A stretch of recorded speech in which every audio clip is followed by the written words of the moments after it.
Hi there, friends. It's Teacher Ulrich here. How are you today? That's great to hear. Today, you are joining me to continue with Lesson 15. This is our second class of Lesson 15. In today's class, we'll remember the words and their meanings. Then, we'll take on activity 15A. So make sure that you have activity 15A ready to go. Are you good to start? Let's begin. As we get to the words, I want you to say them out loud. What's this word? It is disaster. Disaster has a noun meaning. It is the name of something that causes great damage or harm.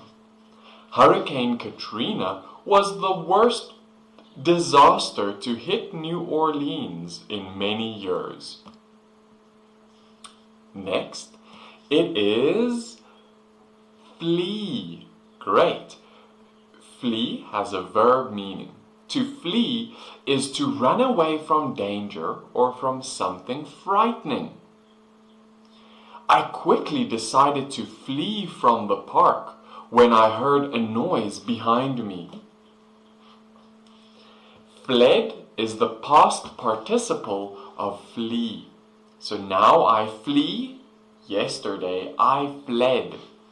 We fled from the house when we awoke and smelled gas. The next word is fracture. Great.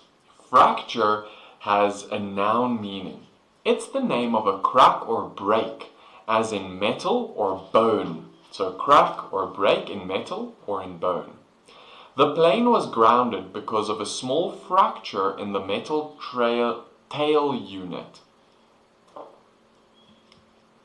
Fracture also has a verb meaning. To fracture is to crack or break, metal or bone. Selena fractured her arm for the second time this summer when she fell from the swing.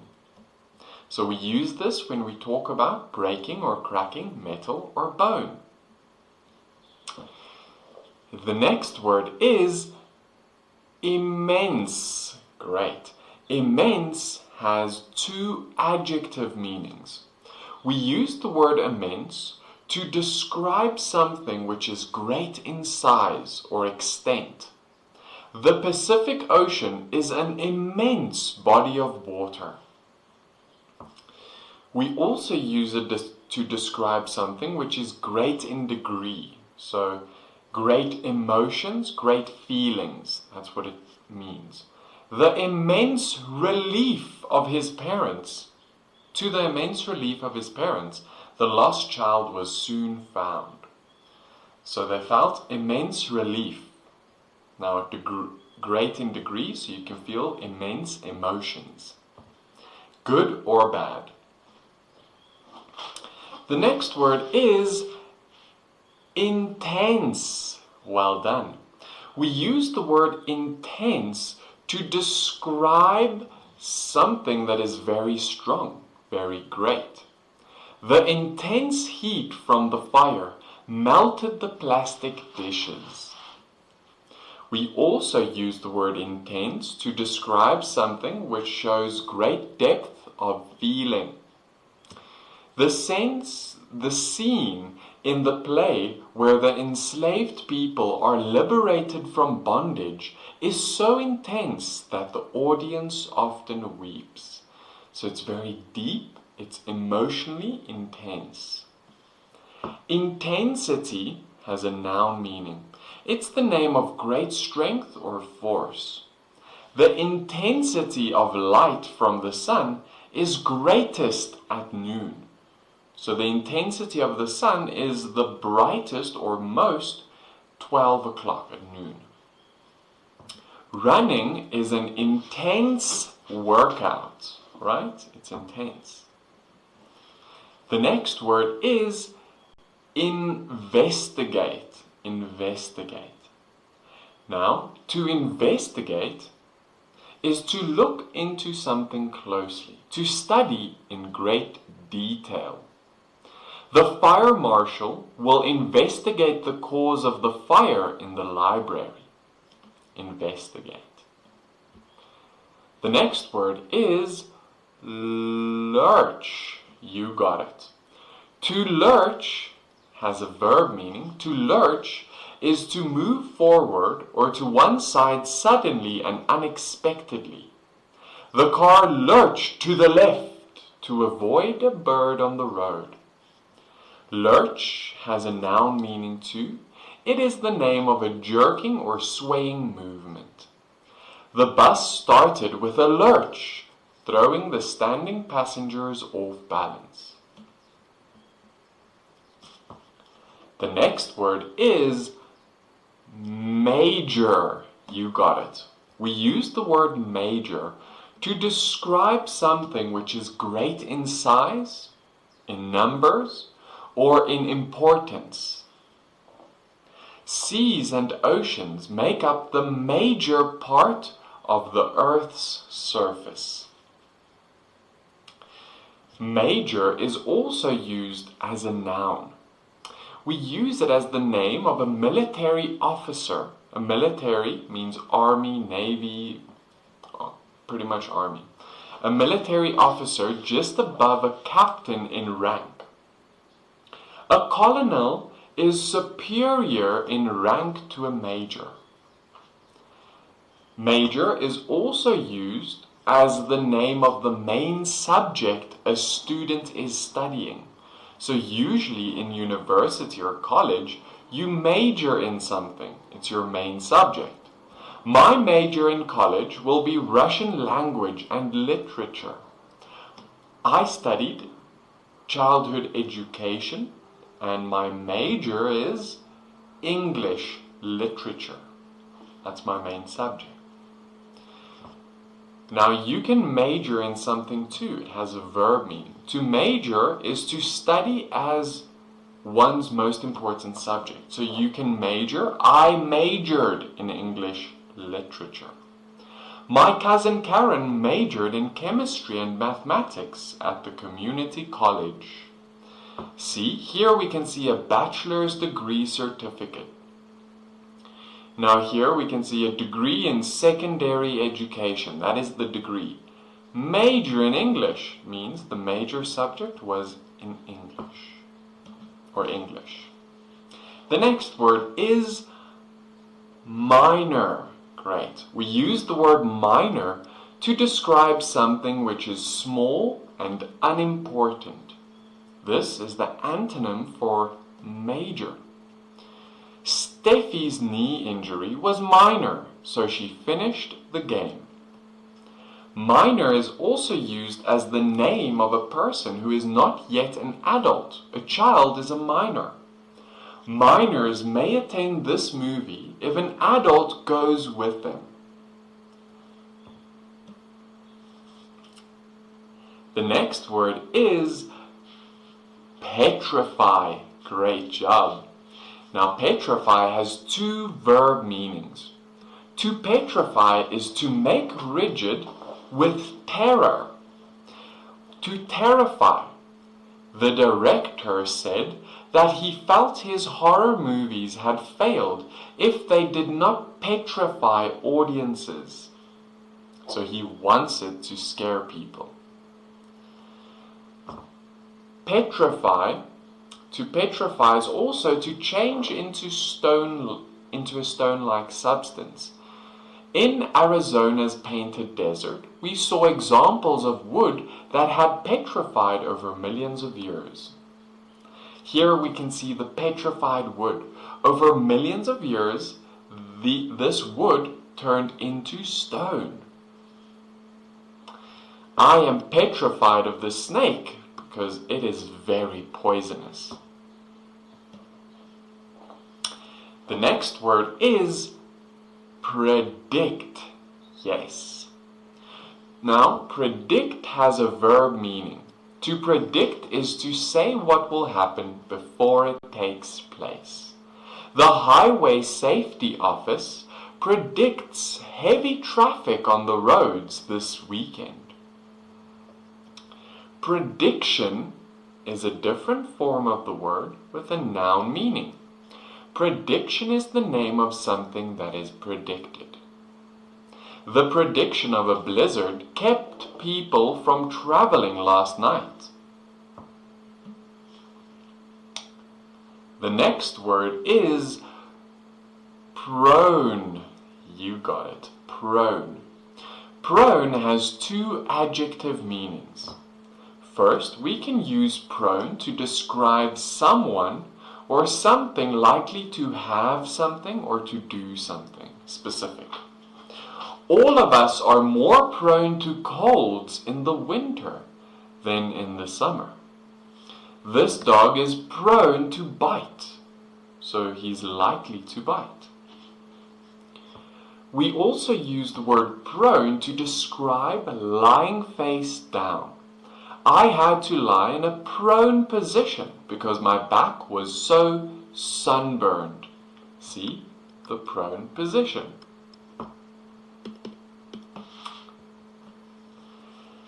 The next word is sparse. You got it. So you can say sparse. That's how Americans would say it. But British English, which everyone prefers, is sparse. We use the word sparse to describe two things. Firstly, we use the word sparse to describe something which is thinly grown or spread. The grass on the ball field was sparse, so we reseeded it. See, this man's hair is sparse, thinly grown. We also use the word to describe when a place is not crowded. The town meeting had a sparse turnout this year. So it means not a lot of people went. It was not crowded. The next word is topple. Topple has two verb meanings. First, to topple something is to fall or push over. So you can topple over, you can fall over, or you can topple something over, like she is toppling him. The cat toppled the pile of books. To topple is also to overthrow a leader, a government. The student demonstrations helped topple the government. To overthrow. And the final word is urban. You got it. We use the word urban to describe anything having to do with cities. Traffic in urban areas is such a serious problem during rush hour. Here we see an urban area. Here we see a rural area. Do you live in an urban or rural area? I live in an urban area. Great.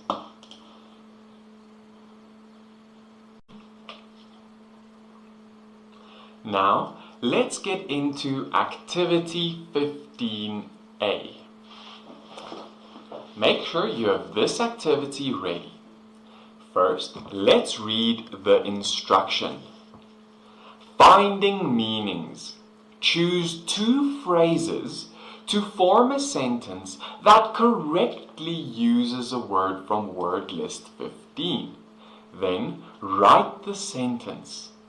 So here we can see at number 1, there is A, B, C, and D.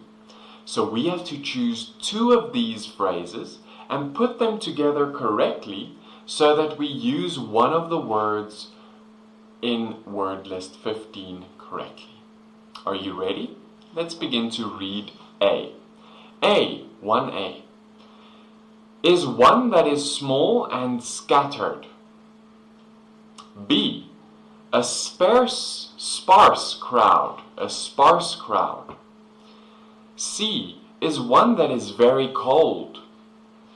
D, an immense crowd. So which two are correct? First, I see B, that is one, a sparse crowd, and then A is one that is small and scattered. Let's write.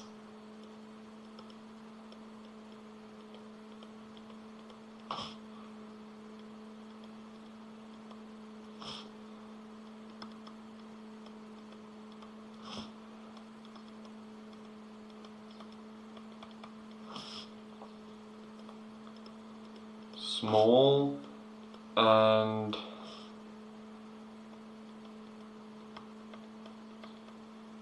scattered. Great. A sparse crowd is one that is small and scattered. Sparse is your vocabulary word. Number 2A. To investigate someone is to B. Terrify that person. C. To petrify someone is to D. Come to that person's aid. Aid is a synonym for help. So which two are correct? First, it is C. To petrify someone is to B. Terrify that person. Is that right? Let's write it down. To petrify someone is to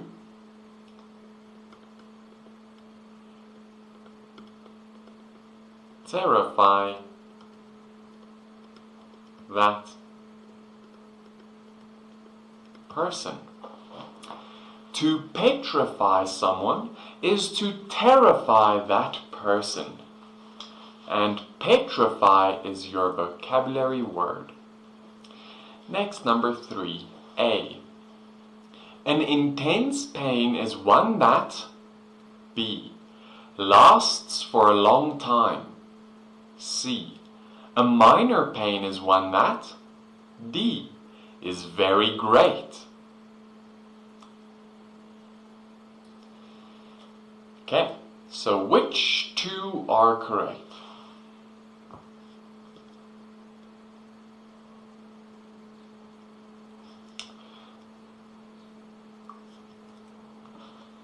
Let's see. Do you have the right answer?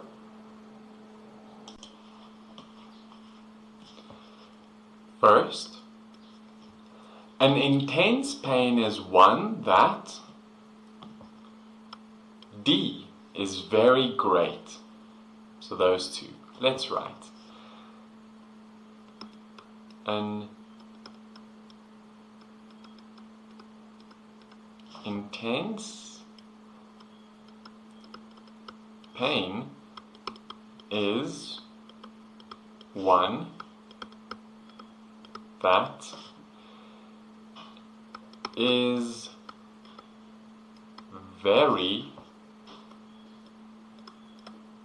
great.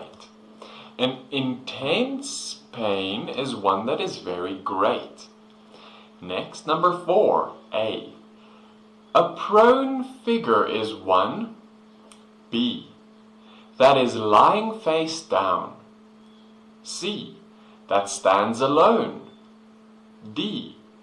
A fleeing figure is one. So which two here are correct? First, A. A prone figure is one.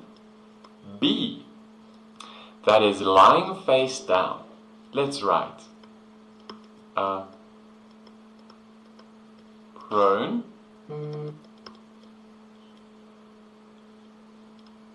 figure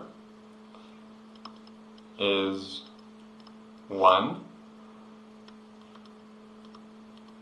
that is lying face down. There we go. A prone figure is one that is lying face down. Next, number 5A. Keep it from happening. B. To predict an accident is to C. Look into it closely. D. To investigate an accident is to Now, which two are correct? First, it is D. To investigate an accident is to C. Look into it closely. That's correct. Let's write. To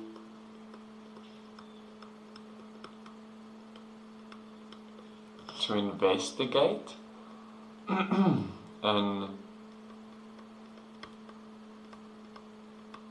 an accident is to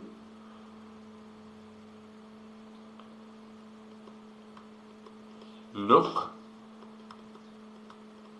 into it closely. To investigate an accident is to look into it closely. That's the correct answer. Next, number 6A. A person who works in a mine. B. A person who is not yet an adult. C. A minor is. D. A major is. Which two are correct? This is easy. C. A minor is. B. A person who is not yet an adult. That's correct. Let's write. A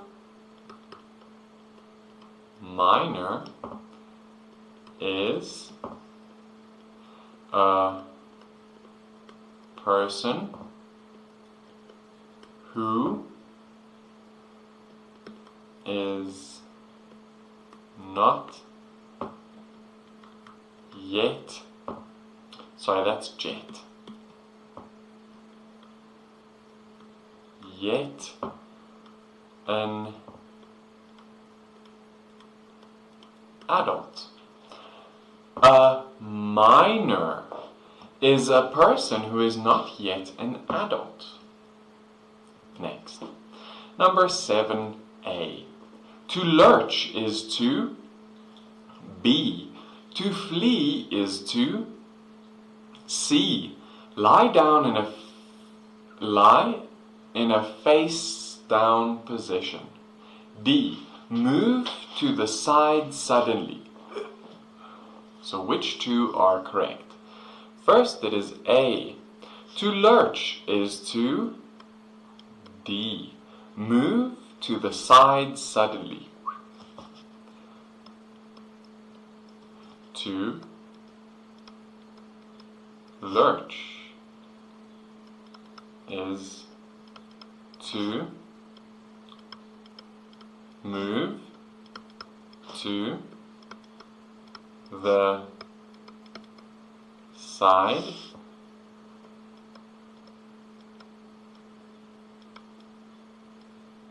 suddenly. To lurch is to move to the side suddenly. Next, number 8A. A prediction is. B. A disaster is. C. A reminder of a past event. D. A forecast of what will happen. Which two are correct? First, it is A. A prediction is. D. A forecast of what will happen. That's right. Let's write. A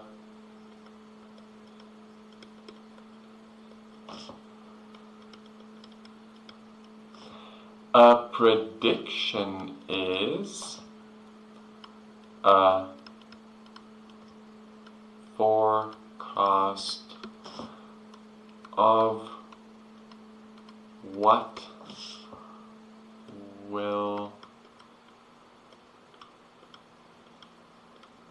happen. A prediction is a forecast of what will happen. That's right. Next, number 9A. A student's main subject. B. A small wave-like movement. C. A fracture is. D. A major is. Which two are correct? I see D is number one. A major is A, a student's main subject. Is that right? It is. Let's write. A major is a student's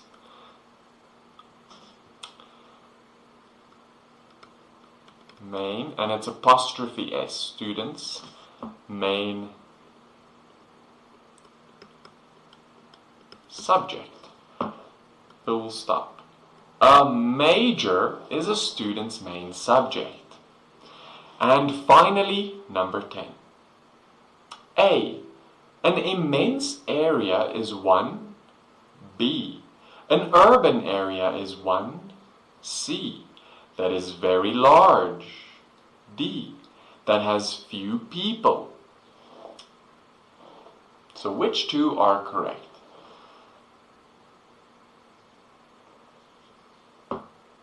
A, an immense area is 1. C, that is very large. That is correct. It's A and C. Let's write. An immense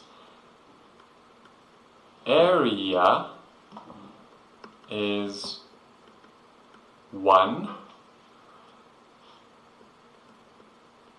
That is very large. An immense area is 1 that is very large. And there you have it. We are all done with this activity. Great job! Make sure that you got all the right answers. This is the end of our second class. Good job! Remember to join me next in day 3.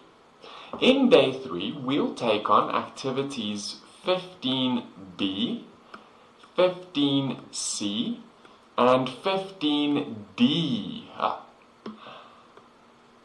Make sure you bring these 3 activities along for the next class. I hope you have a great day, and I will see you in the next one. Goodbye.